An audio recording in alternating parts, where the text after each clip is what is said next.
Voltamos para o segundo bloco do programa Polêmica. Para você que ligou a TV agora, estamos com o vereador Tiago Ferrugem.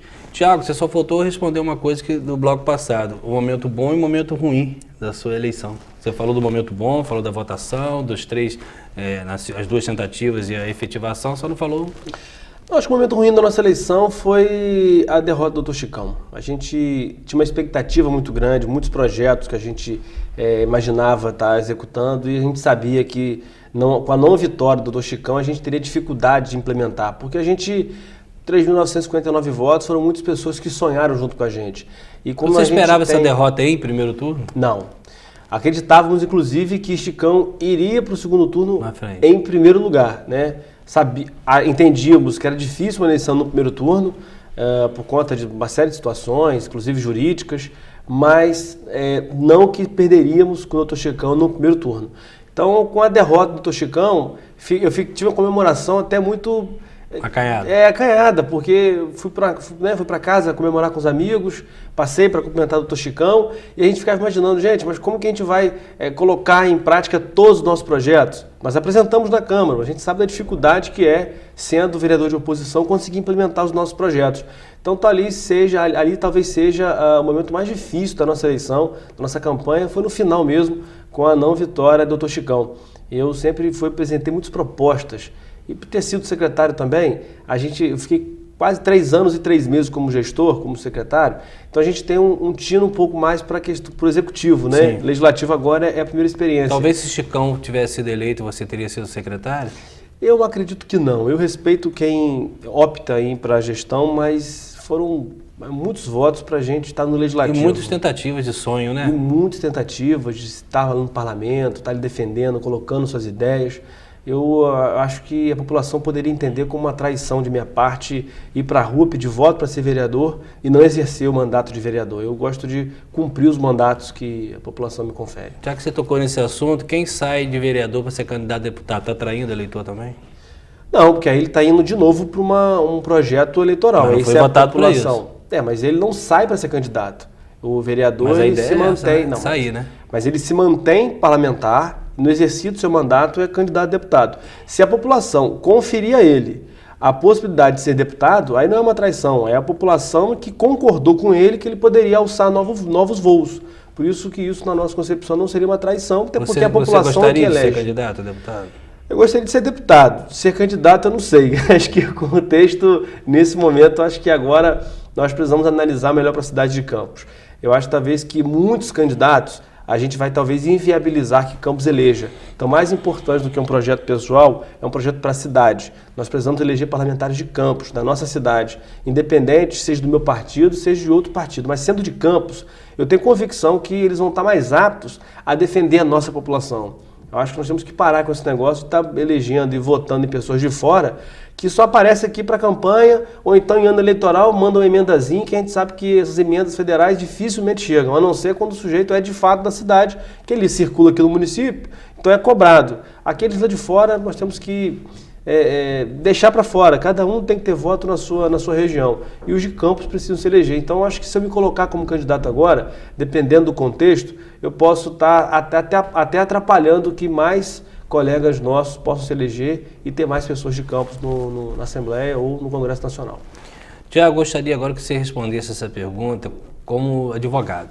Sim. Né? A gente não poderia deixar de comentar aqui sobre a Operação Check-in. Sim. E eu não vou te perguntar como pessoa que viveu a situação da Operação Check-in, mas a gente tem que saber de você a sua visão técnica com relação a essa operação. Ela foi boa, ela foi ruim, ela é falsa, ela não existe? Qual é a sua opinião com relação à Operação Check-in? O que acontece, Cláudio? A gente precisa, por ser réu, inclusive, num processo, né? Eu tenho uma dificuldade de externalizar algumas opiniões, porque isso pode interferir diretamente no processo. Eu tenho seguido muito a linha, uma sugestão da ministra Carmen Lúcia, onde ela diz que as opiniões e sobre o processo, os embates jurídicos que a gente precisa ter, são dentro dos autos processuais, em respeito à autoridade judiciária e também à ministerial, à do Ministério Público. Mas lhe afirmo que não houve compra de votos em que pese de minha parte. Acho que cada pessoa tem que responder por si. De minha parte, não houve nenhuma compra de voto, não participei de nenhuma coisa irregular. Fui sim secretário, como secretário percorri diversos bairros de Campos, isso foi noticiado em todos os meios de comunicações, dei várias entrevistas, onde a gente, no recadastramento que foi feito pelo gestor anterior, que foi o Geraldo Venâncio, eu, quando assumi, já estava em período de entrega dos cartões, fiz a entrega dos cartões como secretário, dentro do que respalda a lei, e dali, quando saí em março, me desliguei completamente da Secretaria de Assistência. Agora, se acontecer alguma coisa depois, eu não era secretário, não tenho conhecimento disso. Eu atuo em minha defesa, não participei de nada que seja irregular e ilegal, e graças a Deus estamos conseguindo provar aí as pessoas competentes. Mas não gostaria de fazer comentários mais profundos, justamente para não atrapalhar o processo e respeitar também a autoridade judiciária que vem trabalhando com toda a competência. Tiago, todo homem público está sujeito a passar por situações, inclusive você passou por essa situação. Como a gente trabalhar a nossa imagem diante desses problemas? Como é que a família visualiza isso? Como é que você visualiza isso? E como que se reconstrói isso? Até porque, infelizmente, no mundo midiático, o que é negativo se cola muito mais do que se é positivo. O que você tira de experiência nisso tudo que você está vivendo?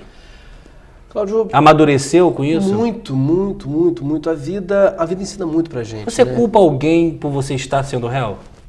Não, não culpo ninguém, não, porque eu tenho certeza que ninguém quis me prejudicar. Né? As pessoas seguiram suas consciências, agiram da maneira que agiram, talvez por acreditar em alguma coisa. Mas eu estou falando de você, porque você disse que você não tem culpa de nada, mas você se sente culpado de estar ali exposto?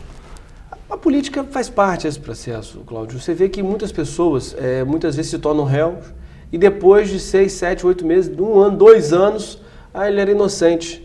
Só mas que aí, gerou, é isso que eu estou te falando, te gerou esse desgaste. Gera desgaste, a gente fica chateado, mas infelizmente a política no Brasil é assim, não respeitam mais as pessoas.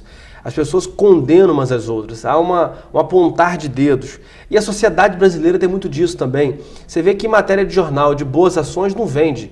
Capa de jornal tem que ser desgraça, capa de jornal tem que ser uma coisa que condene alguém, que culpe alguém. E vindo para cá, eu estava lendo uma mensagem bíblica dizendo que maldito o homem que confia no homem. As nossas esperanças não podem ser depositadas em nenhuma pessoa, seja ela qualquer tipo de autoridade, né, qualquer pessoa importante na sociedade, não. A nossa confiança é em Deus, porque Ele sim tem a verdade, Ele é a vida. E nós muitas vezes acreditamos em uma série de denúncias, porque preferimos acreditar em denúncias. Me lembro aquele caso de uma escola em São Paulo, onde onde foram dito que ali tinha pedofilia, a escola fechou, o cara quebrou, faliu, viveu uma situação difícil, depois provou que a escola não tinha nada a ver com isso, era inocente de tudo. E quem vai pagar por isso? Eu acho que as pessoas precisam. E quem vai pagar pelo seu desgaste? Eu acho que eu não procuro culpados. Eu quero resolver os problemas. Eu quero trabalhar e servir a minha população. Eu não estou aqui, acho que essa coisa de buscar culpado, ficar apontando dedos, deixa que os outros façam isso. Eu não vou cair na mesma questão que fazem comigo, eu não quero fazer para os outros. Porque muito mais do que o plano terreno aqui é o plano espiritual. Não estou aqui querendo chegar em uma questão religiosa, mas uma questão de índole minha. Não estou aqui para apontar dedos. Todo o meu mandato, toda a minha história, né, política vem demonstrando que eu tento ser propositivo. Então, se eu estou passando por isso, estou aproveitando para tirar experiência. A minha família, eu estou cada vez amando mais a minha esposa, cada vez amando mais meu filho, meu pai tem sido um cara maravilhoso. Então, inclusive eu estou fortalecendo os laços familiares. E vou dizer a você, eu estou muito mais feliz agora do que talvez tive em qualquer outro momento da minha vida, porque me apeguei mais a Deus, me apeguei mais à minha família, me apeguei mais aos meus amigos, e está muito claro para mim os meus objetivos, que jamais eu vou deixar de abandonar os meus ideais, que é defender a população da minha cidade. Então tudo isso só me fortaleceu, me fez um homem mais forte, um homem melhor, e tenho certeza que vou poder contribuir muito ainda para o nosso país no exercício da atividade política. Dizem que todo mundo passa pelo seu deserto. Esse foi o seu? Ou está sendo o seu? Agora já foi mais. Hoje já estou enxergando um oásis com mais tranquilidade. Mas eu talvez seja o momento mais difícil da minha vida. Eu passei nos últimos meses, talvez. Mas com muita tranquilidade, porque se a gente também ficar vendo só o copo meio cheio, a gente não vai conseguir nunca avançar, viver sempre deprimido. e a gente precisa superar isso, a gente precisa avançar. Por mais que tenha dificuldade, sempre tem uma oportunidade. Toda dificuldade traz para nós uma oportunidade. E eu tenho buscado abraçar as oportunidades e deixar de lado os problemas. Diante da situação que você passou, tem pessoas que você nunca mais falaria? Não, eu sou um cara, é até estranho isso, né? Eu já tive muitos embates com muitas pessoas, mas eu não carrego mágoa no meu coração. Estava até brincando com o seu Marcos, né, vereador Marcos Bacelar. Foi talvez um político que eu tive mais embates, tanto dentro com microfones como fora. Ele, meu grupo, o grupo dele sempre teve muita dificuldade. E a gente se encontra na Câmara, hoje já zeramos tudo. Eu acho que a vida é isso, guardar mágoa no coração, guardar raiva. Todo mundo tem direito de errar. Todo mundo. Aqueles que me acusaram de maneira equivocada têm direito de errar, eu também tenho direito de errar. Agora, eu só não posso aceitar que pagar pelo pecado dos outros. Né? Se outros pecaram, eu não tenho que pagar por esse pecado. Né? Mas, como eu erro, como todo um ser humano erra, também quem acusa também tem direito de errar. Magistrado, promotor, delegado, político, vereador, médico, qualquer pessoa, todo mundo tem direito de errar. E todo mundo tem o dever também de perdoar. Mas aí cabe uma questão espiritual que quem acredita sabe o que eu estou falando. Para fechar esse bloco, com o amadurecimento que você disse que você teve agora, o que você não faria mais? Rapaz, eu acredito que confiar demais em pessoas.